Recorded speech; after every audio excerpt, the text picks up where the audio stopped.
আসসালামু আলাইকুম ভিউয়ার্স। তো দেখতে পাচ্ছেন শীতের সকাল, এখন বাজে 7:30। তো তারপরে দেখেন কি কুয়াশা পড়তেছে। তো প্রচুর ঠান্ডা বাতাস, ঠান্ডা বাতাস, আর হলো যে প্রচণ্ড কুয়াশা পড়তেছে। তো দেখতে পাচ্ছেন, আমি মনে করেন যে এখন অফিস যাওয়ার জন্য উদ্দেশ্য হয়েছি। তো জ্যাকেট গায়ে দিছি। জ্যাকেট গায়ে দেওয়ার পর মানে যে মাথাটা যে বাইরে আছে, কানগুলার মধ্যেও ঠান্ডা লাগতেছে। তো আমি তারপরে জ্যাকেটের যে টুপিটা আছে, টুপিটা মাথায় দিয়ে এই যে ফিতা দুটো আছে, ফিতা দুটো দিলাম গেটটু। এখন আর এদিকে ঠান্ডা লাগতেছে না, এখন ঠান্ডা লাগতেছে একটু মুখটাতে আর হলো যে হাতে।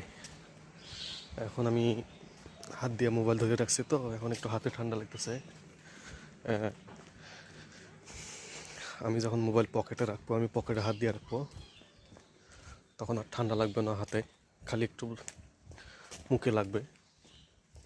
তো শীতকালে এটা থাকবে আর কি, ঠান্ডা লাগবে। ঠান্ডাকাল তো ঠান্ডা লাগবে, গরমকাল গরম লাগবে, এটাই তো নিয়ম, তাই না? তো বন্ধুরা, সবাই ভালো থাকবেন, সুস্থ থাকবেন। আল্লাহ হাফেজ।